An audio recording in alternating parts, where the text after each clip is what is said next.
Hello everyone, here is your sensei again, and welcome back to my channel. Today we're diving into Dandadan Season 2, Episode 3. If you missed Episode 2, the link is in the description below. So without wasting any time, let's get started. So far, we've seen that Evil Eye took control of Gigi and attacked Momo. Just then, Okarun showed up and tried to stop Evil Eye, but Evil Eye was too strong for him. Realizing this, Okarun decided to escape with Momo. However, Evil Eye began attacking them by throwing his cursed balls. While Okarun dodged the attacks, Momo tried to help, but Evil Eye was still too powerful. They had no choice but to run away. They climbed up and noticed the death worm moving strangely. Momo asked about it. These death worms weaken enemies by giving electric shocks and spraying poison, making it easier to kill them. That's why they needed to leave quickly.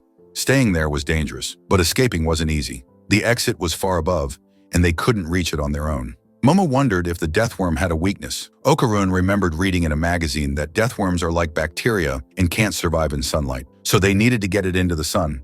But how? And they couldn't leave Gigi behind either. Momo wanted all of them to escape together, but Okarun said, "Momo, I'll help you escape first." Momo refused. "No way! I'm not leaving you behind," Okarun insisted. "There's no time to argue. Once you're up there, you can help pull us up too."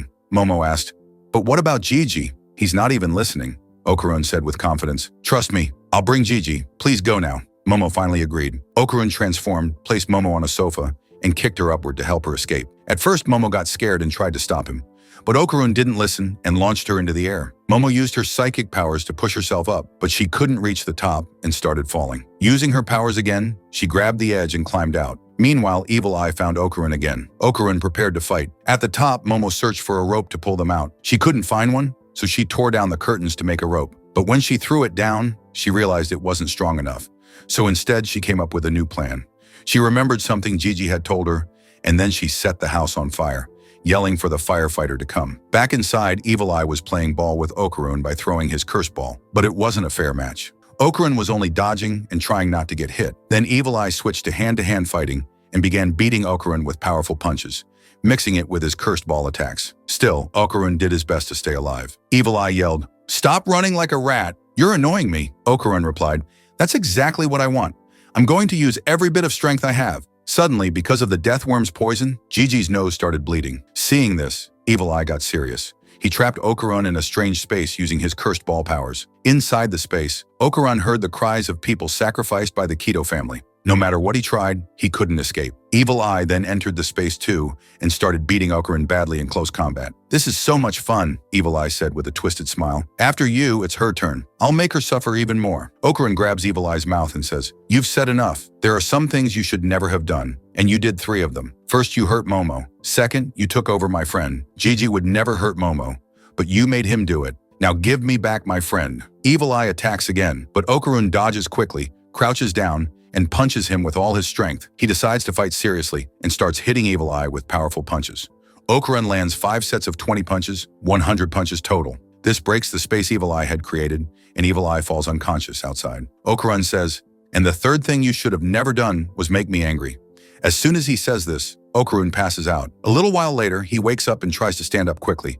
He knows that when Momo comes back to help, he must be ready.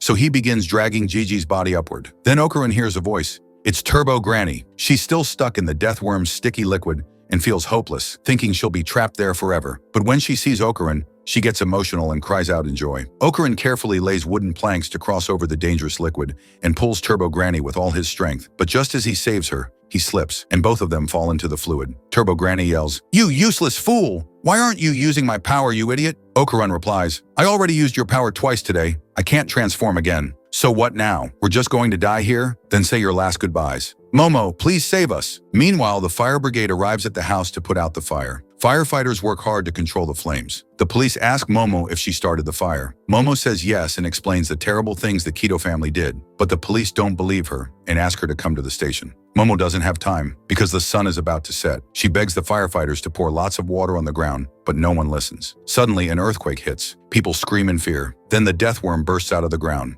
Now the sunlight starts to hurt it, and it's clear why Momo set the house on fire. We see a memory from Momo and Gigi's childhood. Gigi said, "Hey Momo, do you know why earthworms come out when it rains?" Momo replied, "No, I don't know." Gigi explained, "Earthworms breathe through their skin.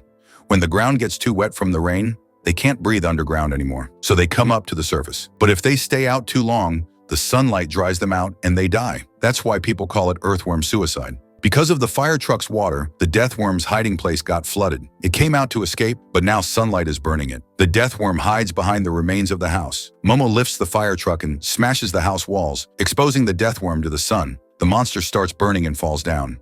Momo walks toward it to make sure it's dead.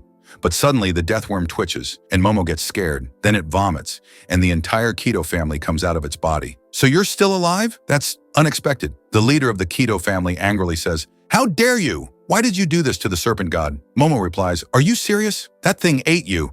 And sorry, but I don't have time to argue. I have to go save Okarun and Gigi." Just then, another earthquake hits. "This is all your fault," the Keto head shouts. "You caused this disaster." Momo looks confused, and then we see a volcano erupt in the distance. She's shocked, and that's where the episode ends. So friends, will Momo be able to save Okarun and Gigi? We'll find out in the next episode. Don't miss it. If you like this video, make sure to like, comment, and subscribe. And don't forget to turn on the bell icon so you never miss an update. Oh, and if you want to watch another cool anime like this, check out Solo Leveling right here. It's totally worth it. See you in the next video.